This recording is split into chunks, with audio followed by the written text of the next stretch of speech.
it's going to be dry or not. We have like a physically drying stain that is like an alcohol-based stain or like a solvent-based stain. So it's pigments, a binder and solvents that they would evaporate very constantly, so they don't depend too much on the weather. Which is important up here. Yeah, and everywhere, because it's very safe that when you wait overnight, it's 100% guaranteed that it's cured and you can roll over with the water-based cleaner. The stain also, from the application, it works like an oil. So you would trowel it on, you don't need much, and then you have a relatively long open time to equalize it with a single disc machine and a beige pad to prevent any type of lap marks. I worked for Loba about 25 years, so I was there when we introduced it, and that year we had a lot of complaint because there was a lot of people that they used it the first time, and then they said, "Oh, I see all these marks on the floor." And then one of our technical guys would go there. They would send the floor together with them, and then they would leave. But they said, "No, you have to show me how to apply the stain without any lap marks." I said, "No, you can apply the stain without lap marks with no problem. Your problem is the sanding. Huh? You have to be aware that when you sand the floor for staining, any stain would highlight scratch marks, because there are more pigments inside of in the scratch than around. So you have to change your sanding technique. On the Loba homepage, there are some sanding instructions on how to avoid this or how to sand them out. The short version is it's better to avoid these multi-disc machines. They do a certain scratch pattern which is harder to sand out, according to our experience. If you know what you're doing, you can still use them. But most people, they would do like a flower pattern on the floor. Then never do the edge sanding at the end. Do that before you do your final sanding, because the edger does different scratch marks than the belt sander, and you want to equalize as many of the edger marks with the belt sander as possible. And then once you're finished, you always go back with the grit. So if you finish with the grit 120, for example, you go back one step to a grit 100 perforated pad from Loba, and with that you sand out all the sanding marks that you did. You equalize all the sanding steps. And be aware that a new sanding disc is more aggressive and gives cuts different than a used one. So when you, for example, you have to change the paper of the edger, try to change them in the corners and not in the middle of the room. Then when you go, when you change the perforated pad, let's say you have to change in the middle of the room, then start from the other wall and work yourself back into the room. So the both used pads meet each other, and not you have in the middle of the room used and new pads.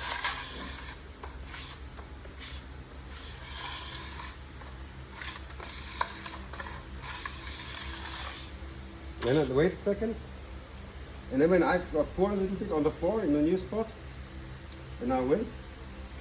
So, and when in all the world, when I do a demonstration, that's what I do. I pour the thing down and then I start to tell a story from Australia. There's one project that we have done.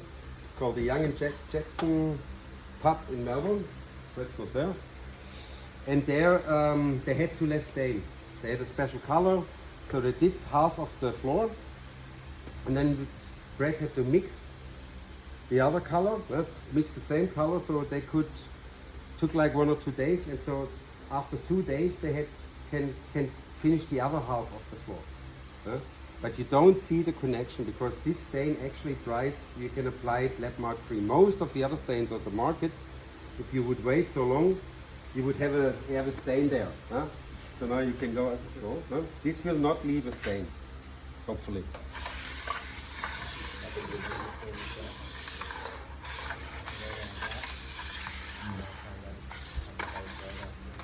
It's a new trowel. No, it's alcohol based. You got that Stanley knife? Huh? Oh, that Stanley knife. The stain. No, Stanley knife. Stanley knife. I'll bet got it. Take it, my phone. So if you haven't seen it before, this is the first Ah, one right we here. had for the last stand. So Mr. Tony was saying, well, I think he was saying, usually only head to a point, but always finish with the 405. And with these things, I've got a theory that half of the scratches aren't from your sanding, it's bits of timber coming out of nail holes and stuck under your screen. The whole idea of these things is like a tea bag. All the cracks will go through. There's a dust pad that goes underneath it, which is a more open weave than your normal red or white pad. Like the fly pad, and it allows more suction from your machine to pull all that crap through. And I reckon it would improve the amount of scratches that you get, even the little fine ones, by probably 80%. And another thing is to send the floor as uniform as possible. Doesn't mean to send it as fine as possible. Huh? When you go too fine, you don't leave the pores open and you won't get enough material inside to stain the floor. So don't polish it, you know, stop with 120 and there's difference with wood species, and if you have questions, contact Brett, he's the expert for Australia. He knows much more about it than I do, especially silver floor installation and everything. But the product itself and the application is really very, very easy and very, very flexible. Yeah. So Nathan's troweling, and most people would think, not doing that. Then all colors. We can put the cloth Nathan's cleaning with over the end of the Lambswool applicator. Stand up, put it on by hand, you can rag on, rag off. You do not have to trowel and buff. You can pour the stuff in the donut underneath the slow buffing machine so that you can just put the stain as you go. This stuff gives you more open time to play with and it will reactivate itself. The only problem is with fat bastards like me, if you sweat in it, you'll still get a stain. And if you keep something like a 240 grip pesto or something in your pocket, add more stain and give it a little bit of a rub and you can actually work that sweat spot out. It's much more friendly. And the transparent is not only juicy and stuff, it's actually part of the stain. It is the clear version, so when you can break it down, you can use the same colour, but it's less opaque. Especially with the oak when you want to make it rain. And then all colors are intermixable with each other. So when you want to make something more light, you can put more white. When you want to make it less opaque, you would take farblos, which is the German word for transparent. Or when you want to, you can mix colors however you want. Yeah?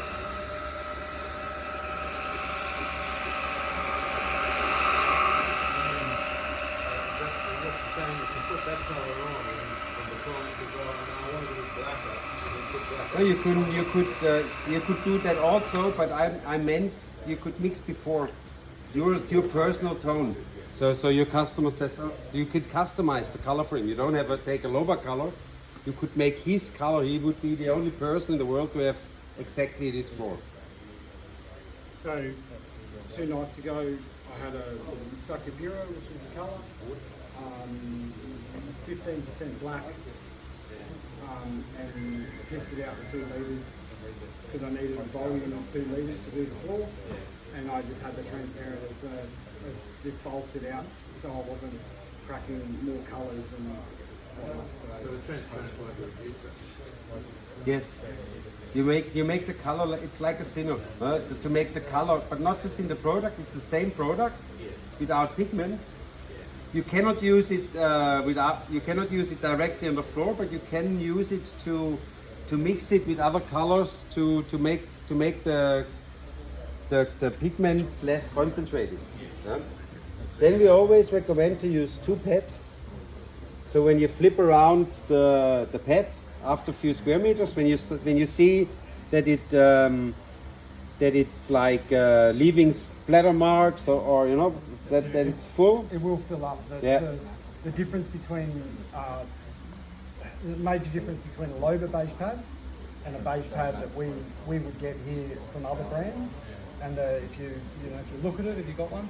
Like if you've not if you've not used them, like compared to other lots of oiling, there's beige pads, white pads, red pads, but then when you're doing colours, like this pad with this is just a white pad will pull the colour out. Yeah. This keeps the colour there, but it will fill up. So it gets to a point, and then you'll either flip it or you grab a new pad, and then you can use the other pad that you would have there that's full of oil on one side as your first pass in another section. Yeah. So you just use your pads like that, so you're not wasting the pad and the time that you would have it. So it can become not economical if you don't think of it. Like that. So this is really we have abrasives and pads, and we say of course we like when the people use our products, no? But with Procolor, with staining, or with oils, you have to use our products. If you produce a claim and you don't use our pads, we say thank you, you didn't follow our recommendations, it's your problem. Because, for example, one of the things is if the pad is too abrasive, you sand the color off again. If the pad is not abrasive enough, you see where the pad is because it buffs or polishes the color. So it's really important to use the Loba pads. If we put a white pad, like a thin white, or I don't know if Frank has them, like the Aruka brand beige pads, that would just strip and take it away because it's designed to pull. Yeah. It feels a little abrasive. Yeah, it is a little abrasive, but not. So it's important to rough up the surface so the water-based finish also sticks on it, and to have a equal seam level. But if it's too abrasive, then it would sand the color off. So it's really a special pad designed for this application. And we looked a lot for this pad. And there are a lot of beige pads on the market. And like 2 years ago, the one manufacturer that produced that, I don't know, stopped producing it, and we needed. It was like 1.5 years we didn't have that pad. It was a nightmare. If you're spraying something like black butt, for instance, where it doesn't take on a lot of stain, that abrasiveness takes it back off the floor, whereas if you're using a white or a red pad, you'll be there for a very long time, just moving stain around. That'll take the excess off up nice and stain, but it won't strip it out of the floor. Yeah. And as you see, there where we poured the stain, so color difference. The other thing is you don't have to use it to change the world, you don't have to turn white to black, whatever. We have a lot of people, obviously the last 10 years spotted gum was the most popular thing ever. Now people want us to bleach it, line it, all sorts of things, or they just don't like the red boards. If you mix, say, the black with, say, 50 to 75% of the transparent, you can actually stain the floor so that colour sort of rolls the reds over into the black without changing the other colours too much. So you can use the stain just to tickle the floor a little bit, not specifically to change. If you need to change black to white, use prep pin. I mean, roll it on, leave it, you don't. But if you need to either tickle something up or you want to highlight, make the grain pop in a way that's much easier to use, this is probably the easiest one. And then should we also do it on the bit, because we could more show how really to work it on a. Yeah. Huh? What's the when can you like recoat, like put your coatings on? How long? What's the dry time? Overnight. Overnight. Overnight, the best. 6 hours. You can get, it's not actually the stain drying, it's you walking it. Yeah. Overnight means you're not going to take stuff off your You're feet. just going to put that on When we're coating panels Huh? like this, or if you No, I would upstairs have done the somewhere you big can panel, move, because then you can show how you drag the color out, how you don't as park long the as you're not machine stomping all over it. in the dry section and stuff like that. No one thinks about it much, but when you're flicking the lead, most of the things I see in stain are from flicking the lead. I mean, we have 2 panels. Hits the surface and it either takes a bit off or it puts a bit on, or Yours got these little dings, but no one ever seems to pick up what they are. So in a real floor, what's also important is, I don't know, what do you want to show on this side, Brett? Did you mean that water problem? No, There was a lot of talk about it, but we didn't. that's water popping with this is especially on Australian species that we work with. You know, the black button in the body and things like that. Rain rays. You know, just water popping pre-colour. Oh, Yeah, just to get that more intense colour. yeah. And that's the garden sprayer and the diesel, which I have in the van. I don't have this one here, but just laying it off. But it's something that I do pretty well with all my colours and oils is to water pop pre any application. Yeah, but water popping, you have to be a little bit careful. You have to know what you do. Because, for example, when you drive with the machine, the fibers are up, and then you would drive with the machine inside of the area to start to braid it. You would put the fibers down again, and then there it would take a little bit color. So you have to be you have to really know what you do. Water popping is like, let's say, next level. Yeah? That's almost everybody can do it. Staining. And water popping is especially for the species where you have very dense, or when you want the color to more intense, then water popping is an option. For example, if you would apply a second coat of stain on here, the color would not get more intensive, because the whatever is in the pores is in the pores, and you would apply more and you would rub off everything else, so it wouldn't change the color. Which is good when you're coating. The other night I coated this place that the exit point was in the middle of a big room, and I had to do either sides, and then it's tacking off and drying off as it goes, and then you just work yourself out the middle, and really awkward on your own, but overlapping, next day nothing. You know, there's no quite easy if you work on your own. Then another thing is that comes to my mind right now. when you trowel and you sweat on the floor, that's like water popping. There will be one spot there where the grain is popped, and where more stain's gonna go into the floor. So when you trowel on the thing, wear a hat or something that would prevent the sweat on a day like that to drop on the floor. And skin contact. Normally, when I'm troweling oils or I'm troweling colours, I would always have something under my hand. I would never be, walking around with sweaty knees and all that. Just that you'll have that, you're water popping it as you go, and that's even when you're pulling oils off, same deal. No skin. Plus, it stains your skin as well, so it's really hard to clean it off. Can I just ask that? What's the advantage of water popping? I can understand that with soft timber. No, for the more dense the timber is, the less stain it's going to take. So when you water pop it, you open the grain, and it takes more stain to make the color more intensive. There's also gets rid of a lot of the sandwich scratch. Yes. Most of the time, we're not popping for the colour, we're popping to get rid of the sandwich scratches. Like a lot of people now are doing just the scratching, which almost makes flying oak ridiculous, because they're making the colour uniform rather than just making the grain pop. But it is difficult because people are getting fussier. They see every scratch in the floor